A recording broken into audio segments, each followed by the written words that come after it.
За да ми повярвате на това, което ще ви разкажа, трябва да повярвате в невъзможното. Можете ли? Добре. Преди 4 години майка ми беше убита от нещо невъзможно. Баща ми отиде в затвора заради убийството й. Но не беше той.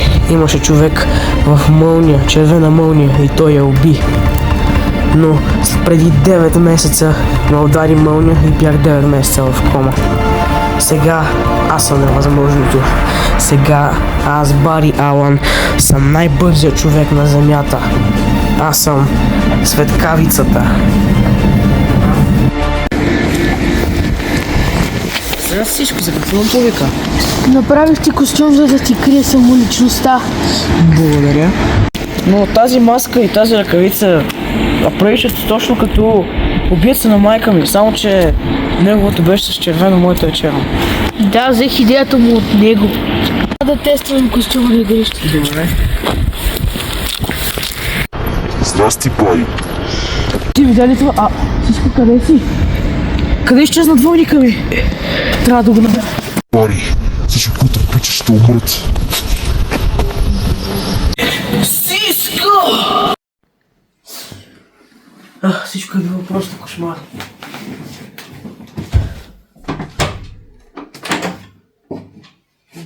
Виктора, трябва да ти кажа, че Савитар се е върнал. Наистина? Да, наистина. Той е обладал Бари. Да, бе. Какво има? Днес сънувах много странен сън.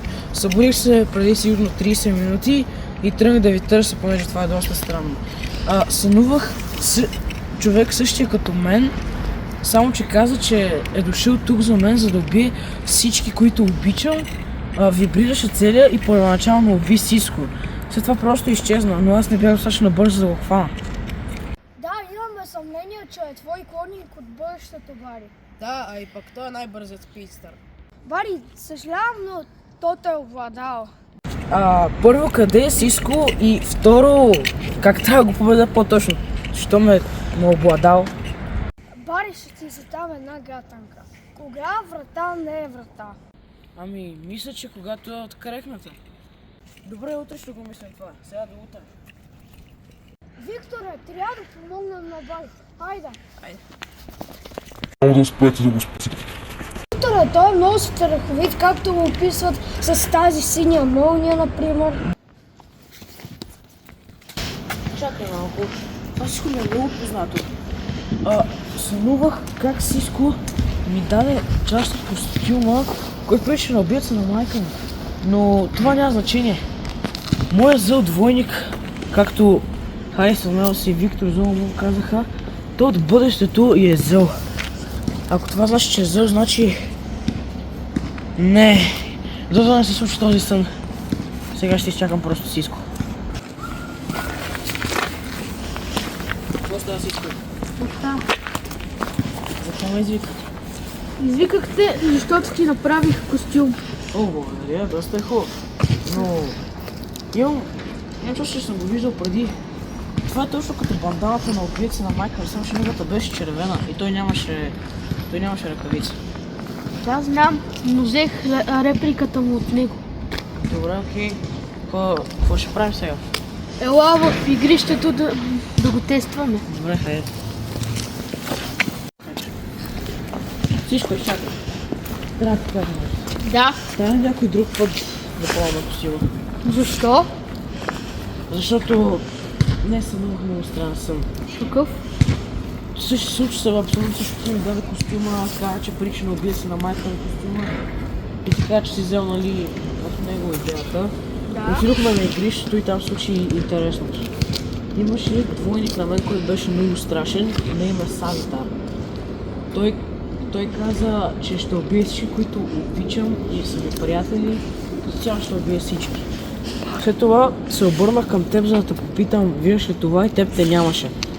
След това се обърнах към двойника, за да видя дали е там, и него го нямаше.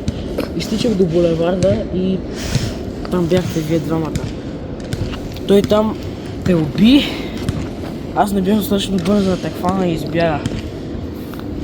Днес се видях с Хайсън Мелс, с Виктор Золомон и ми казаха, че може би съм обладан от Савитар И ако се държа странно и нещо ми става странно, ходи с мен, защото не искам да те убия.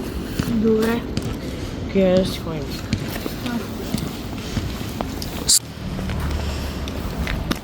Сиско, става ли да забързваме така? Защо? После ще ти обясня. Бари, умен си. Но не за дълго, защото ще умреш всички, които обичаш. Трябва да се върна във времето, искам да мъртъв.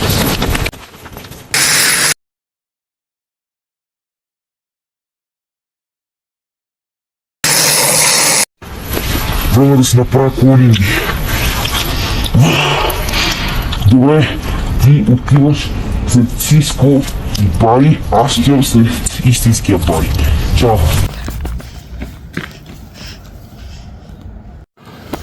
Боже, отива да се криеш някъде.